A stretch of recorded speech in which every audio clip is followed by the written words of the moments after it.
Hello everyone so फ्याफुला अनि नमस्ते सबैजनालाई र आज फेरि पनि मैले अर्को नयाँ भिडियो लिएर आएको छु।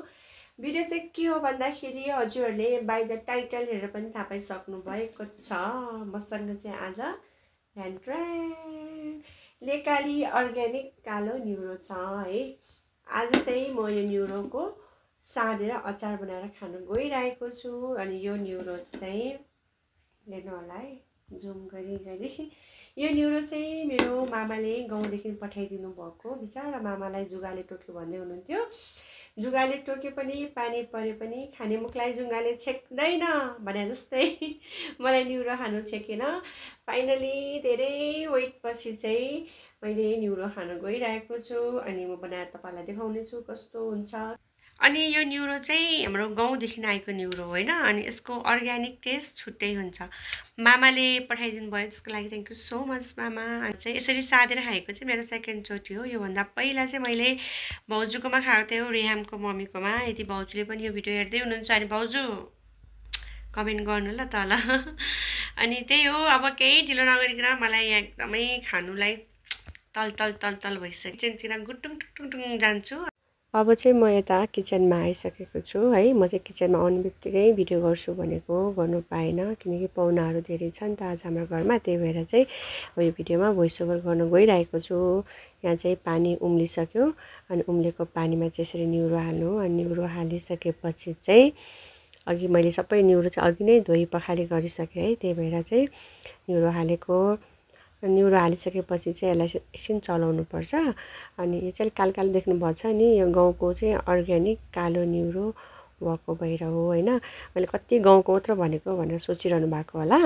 यहाँ नि पाउनु त पाउँछ, न्युरो नपाउनु होइन। तर यहाँ पाएको चाहिँ पुरै डाँठ मात्रै हुन्छ कि मेन खानुपर्ने न्युरो नै हुँदैन। त्यही भएर मैले भनेको। अब चाहिँ यसलाई छोपेर पकाउनु पर्ने हुन्छ। 10-15 मिनट छोपेर पकाऊँ। अनि 10-15 मिनट छोपेर पकाएपछि पाकेन भनेर चेक गर्नु होला। अनि हाम्रो चाहिँ बोइल भएपछि यस्तो देखेको छ न्युरो, तपाईँले हेर्न सक्नुहुनेछ है। अब यसलाई चाहिँ चिसो पानीले धोइ पखाली गर्नुपर्छ। यसलाई चिसो हुन दिनु पर्यो नि त। अनि त्यही भएर चाहिँ म यसलाई पकाउन गइरहेको छु चिसो पानीले। हजुरहरूले पनि त्यस्तै गर्नु सक्नुहुन्छ, नभए यस्तो जाली हुन्छ नि त्यसमा गर्दा नि हुन्छ। मैले ठ्याक्कै भेटेन कि त्यतिखेर। अनि अब चाहिँ यसलाई चाहिने सामानहरू रेडी गरौँ है त। फर्स्टमा चाहिँ यो सेतो तेल, त्यसलाई भुट्नुपर्ने हुन्छ।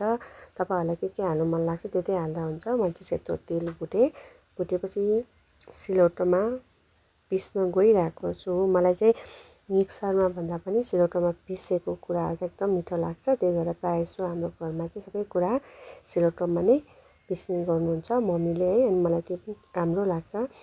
अनि मेन भनेको चाहिँ हामीले चाहिँ आजकल चाहिँ डल्ले नुनहरू खानु थालेको छु क्या, प्याकेटको नुनहरू चाहिँ खाँदिनँ। त्यही भएर डल्ले नुन पिन्नु गइरहेको छु। अनि यो चाहिँ रातो छ डल्ले खुर्सानी, यो पनि गाउँबाटै ल्याइदिनु भएको। अनि डल्ले खुर्सानी र नुन चाहिँ यसरी पिन्नु लागिरहेको छु। यो चाहिँ त्यही न्युरोमै हाल्नुको लागि एकदमै टेस्टी हुन्छ। अनि यो पिन्दा नै कस्तो राग आइरहेको थियो क्या, मिठो के। अनि पिन्दाखेरि पनि कस्तो स्ट्रङ फ्लेभर आइरहेको थियो। अब यो पिनेको नुन खुर्सानीहरूलाई चाहिँ न्युरोमा हाल्ने हो है। तपाईँहरूसँग डल्ले खुर्सानी छैन भन्दा नि हुन्छ, जुनै हाल्दा पनि हुन्छ। अब कति पिरो खानुहुन्छ त्यसमा भर पर्छ है। अब यसमा थुकायो मलाई हेर्दै। अनि कस्तो राम्रो कलर आएको होइन, रातो है।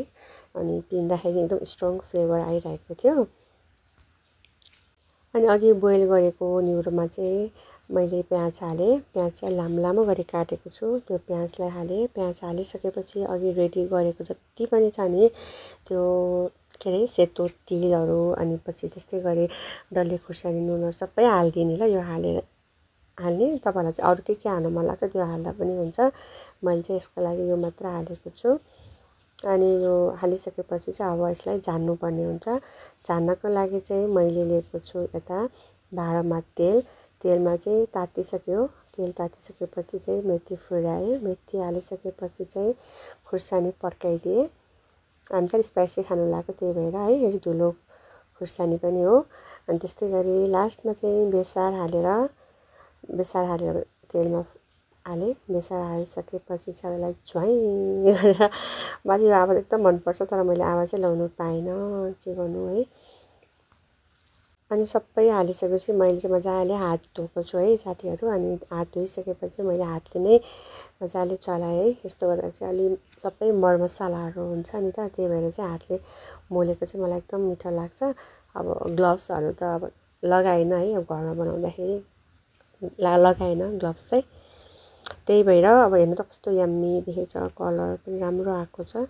अनि रेडी भयो है, सर्भ गर्नुलाई रेडी भयो। मैले चाहिँ यस्तो गरेँ यसलाई एउटा भाँडामा राखेँ, यसलाई यस्तो देखेको छ। अनि पछि म चाहिँ जति पनि खानेकुराहरू पकाएको छु सबै मम्मी बाबालाई टेस्ट गर्न लगाउँछु क्या। अनि यो चाहिँ आज चाहिँ मैले मम्मीलाई, मम्मी मैले पकाएको कस्तो भएछ हेर्नु न भन्दाखेरि मम्मीले कहिले हो म खान्छु भन्नुभयो।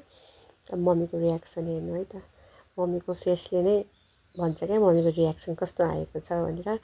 अनि लास्टमा चाहिँ मम्मीलाई एकदमै ट्वाक्क सबै मिलेको छ, राम्रो छ भन्नुभयो है। मेरो भिडियो लास्टसम्म हेर्नुभएकोमा धन्यवाद तपाईँहरूलाई। यदि नयाँ हुनुहुन्छ भने चाहिँ सब्सक्राइब गर्नुहोला, पुरानो हुनुहुन्छ भने चाहिँ धेरै माया दिनुहोला भन्दै भिडियो चाहिँ इन गर्छु। By by.